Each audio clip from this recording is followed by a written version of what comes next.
Same 3 BCom કરવેરા પરિચય, જેમાં છેલ્લે લેક્ચરમાં ભથ્થાઓ એટલે કે એલાઉન્સીસ વિશે આપણે ભણતા. બે ભથ્થાઓ આપણે જોયા છે.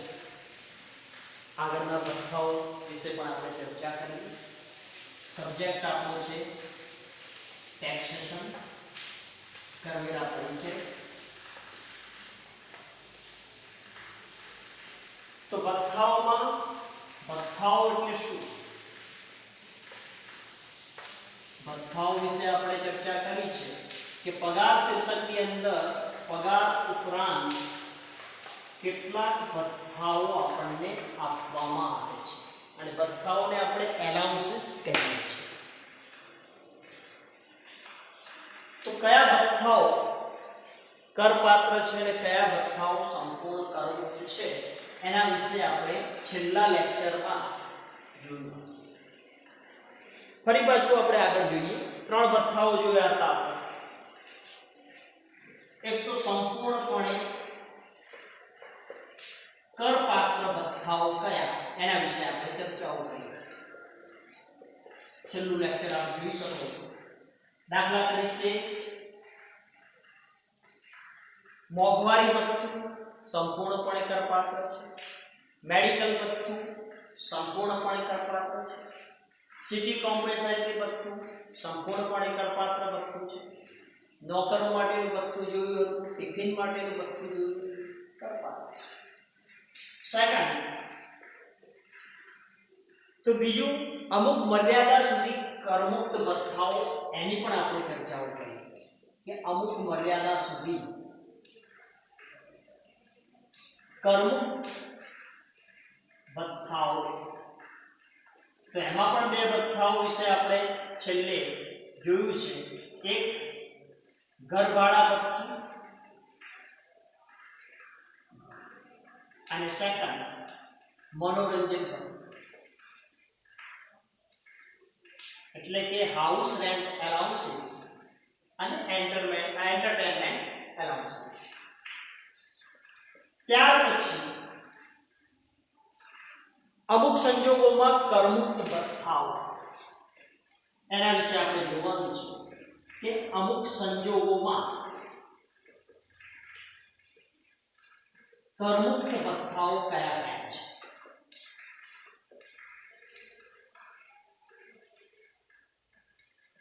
દાખલા તરીકે એમાંનું એક ભથ્થું છે એ આપણે ચર્ચા કરીએ.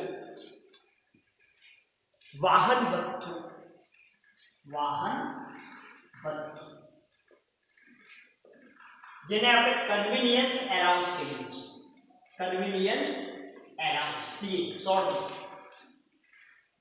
કે વાહન ભથ્થું જે છે, આપણે નોકરી ના સ્થળેથી, ધંધાથી નોકરીના કામ માટે જતા હોઈએ અને માલિક દ્વારા આપણને આ ભથ્થું સીએ આપવામાં આવે છે, કન્વીનિયન્સ એલાઉન્સ. દાખલા તરીકે તમને 1000 રૂપિયા અહીંથી પાટણ જવા માટે મોકલ્યા છે, ધંધાના કામે મોકલ્યા છે અને 1000 રૂપિયા આપીને મોકલ્યા છે. પણ તમે 1000 રૂપિયામાં 500 રૂપિયા ઉપયોગ કરો છો, એટલે કે ધંધા માટે વાપરે અને 500 રૂપિયા બચાવી રાખો. એટલે જેટલા બચાવ્યા છે એ કરતા, પણ ધંધા માટે કે ઓફિસના કામ માટે તમે ઉપયોગમાં લીધા છે એ શું છે? કરમુક્ત છે. તમને 1000 રૂપિયા આપે ને 1000 વાપરી નાખ્યા છે ધંધા માટે, તો એ બધા જ કરમુક્ત છે. એટલા માટે શું કહે છે? અમુક સંજોગોમાં કરમુક્ત ભથ્થાઓ.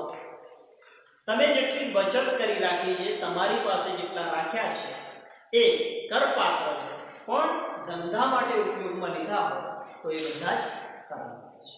બરાબર? એટલે દાખલા તરીકે 1000 રૂપિયા તમને આપે ને, 1000 વાપર્યા છે ધંધા માટે તો કરમુક્ત છે. પણ 1000 માંથી 500 તમે વાપર્યા ધંધા માટે અને 500 રૂપિયા બચાવ્યા, તો જે બચાવ્યા છે એ કરપાત્ર છે. એટલે વાહન ભથ્થું અને વાહન વ્યવહાર ભથ્થું બંનેમાં ફરક છે.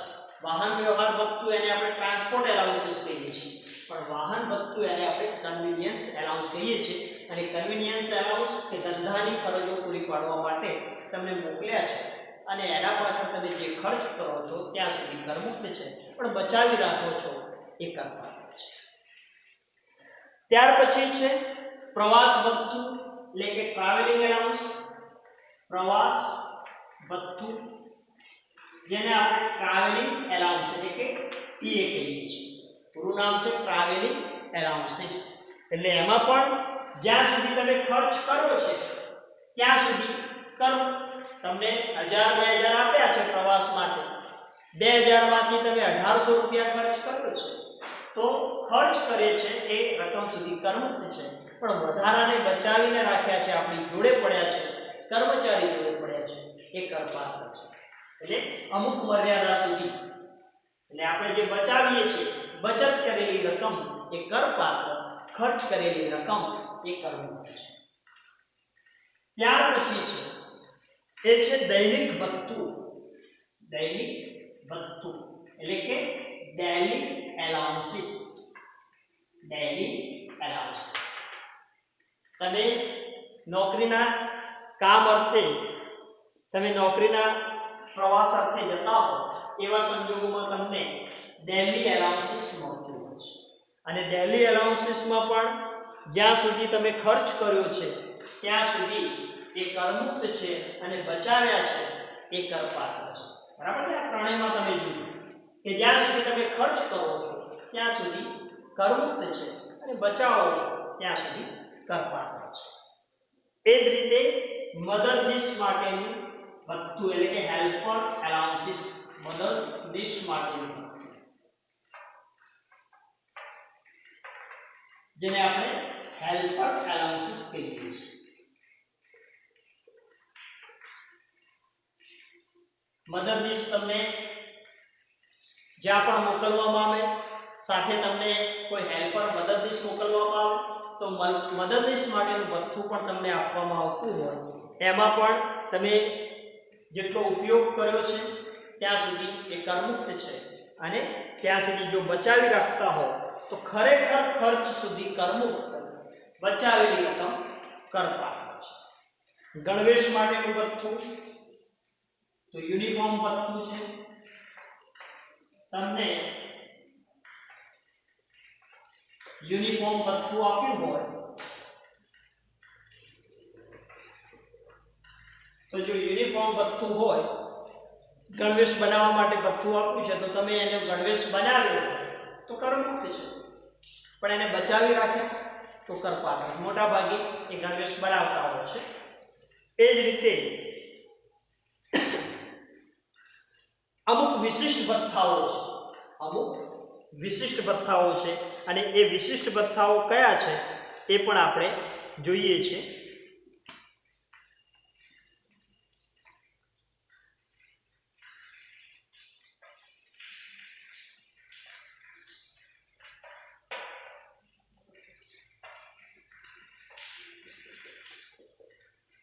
એમાં આપણે જોઈએ એક છે શિક્ષણ ભથ્થું.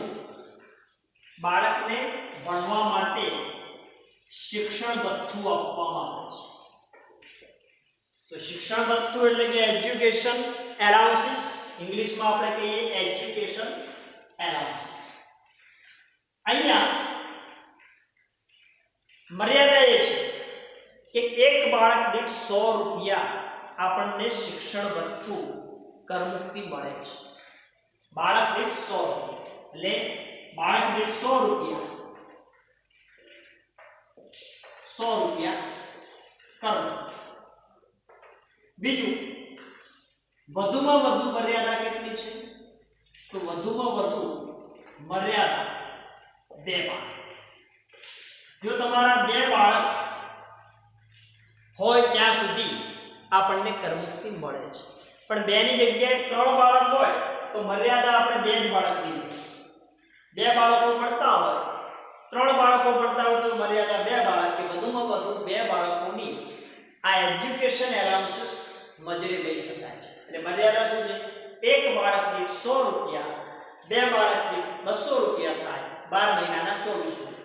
પણ એક જ બાળક ભણતો હોય તો આપણે એક જ બાળક લેવાનું, 2 બાળક ભણતા હોય તો 2 બાળક, 3 બાળક ભણતા હોય તો વધુમાં વધુ મર્યાદા છે 2 બાળક. એટલે આપણને માસિક 100 રૂપિયા મળે છે. આ કરમુક્ત છે એ 100 રૂપિયા કયા છે? માસિક છે. એટલે માસિક 100 રૂપિયા એ કરમુક્ત છે. વાર્ષિક એટલે 12 મહિનાના 1200 રૂપિયા એ કરમુક્ત ગણાય. એટલે શિક્ષણ ભથ્થું જ્યારે એજ્યુકેશન એલાઉન્સીસ આપણને આપવામાં આવતું હોય તો એજ્યુકેશન એલાઉન્સીસ એ માસિક 100 રૂપિયા કરમુક્ત છે. સેકન્ડ, હોસ્ટેલ ભથ્થું. તો હોસ્ટેલ ભથ્થું પણ જ્યારે આપણને માલિક દ્વારા આપવામાં આવતું હોય, આપણા બાળકને હોસ્ટેલમાં રહેવા માટેનું ભથ્થું આપવામાં આવતું હોય તો એમાં પણ મર્યાદા વધુમાં વધુ 2 બાળક છે અને બાળક દીઠ આપણને કેટલા? 300 રૂપિયા માસિક આ હોસ્ટેલ ભથ્થું મળે છે. મર્યાદા તો વધુમાં વધુ 2 બાળક કોની મર્યાદા કે 2 બાળકો સુધી આપણે હોસ્ટેલમાં બાળકને ભણાવીએ તો એની આપણને કરમુક્તિ મળે છે. પણ 2 ની જગ્યાએ 3 ભણાવતા હોય તો મર્યાદા 2 બાળક છે. સેકન્ડ, એક બાળક 300 રૂપિયા મળે. એક બાળક ભણતો હોય તો આપણે 300 રૂપિયા લઈશું. 2 બાળક ભણતા હોય તો 600 રૂપિયા લઈશું. બરાબર છે? પણ 3 બાળક ભણતા હોય તો મર્યાદા વધુમાં વધુ 2 બાળક. એટલે વિશિષ્ટ ભથ્થાઓમાં શિક્ષણ ભથ્થું અને હોસ્ટેલ ભથ્થું. ત્યાર પછી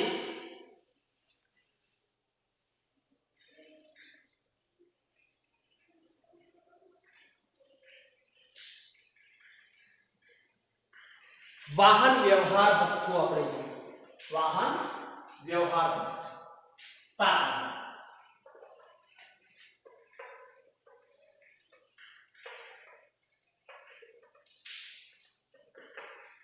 ઇંગ્લિશમાં આપણે શું કહીશું? આને ટ્રાન્સપોર્ટ એલાઉન્સીસ. Transport allowances. અને અહીંયા છે વાહન ભથ્થું, જેને આપણે કન્વીનિયન્સ એલાઉન્સીસ કહીએ છીએ. Convenience allowances.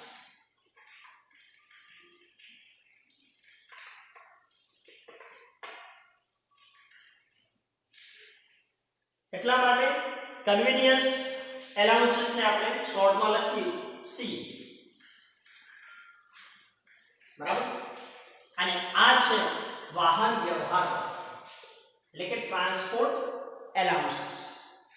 એટલે કે કર્મચારીને નોકરીના સ્થળ ઉપરથી ઘરે જવા માટે અને ઘરેથી નોકરીના સ્થળ ઉપર આવવા જવા માટે વાહન વ્યવહાર ભથ્થું આપવામાં આવે છે.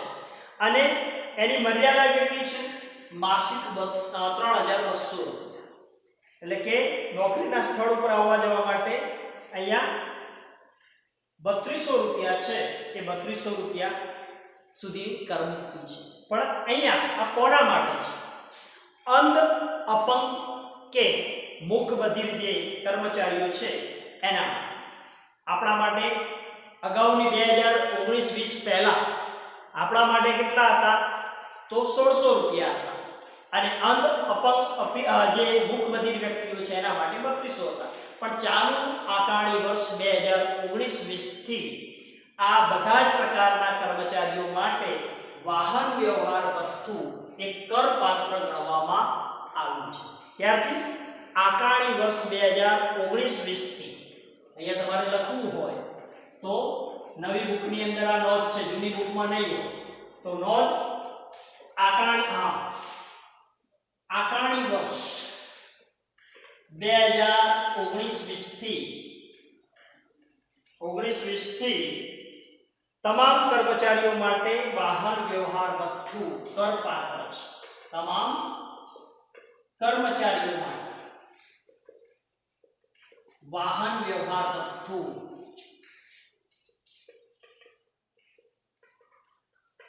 કરપાત્ર છે. કોના માટે? તમામ કર્મચારીઓ માટે.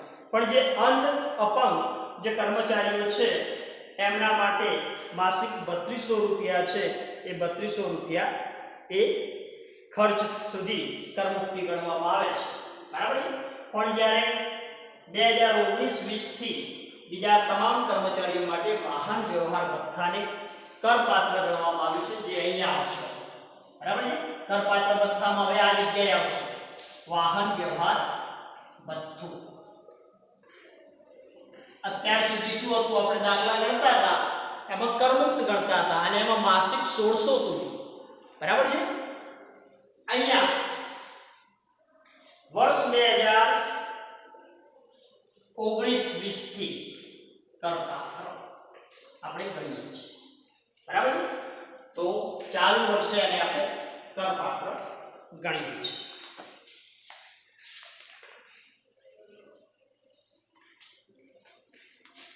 તો હવે ભથ્થાઓમાં આપણે જોયું તો ભથ્થાઓની અંદર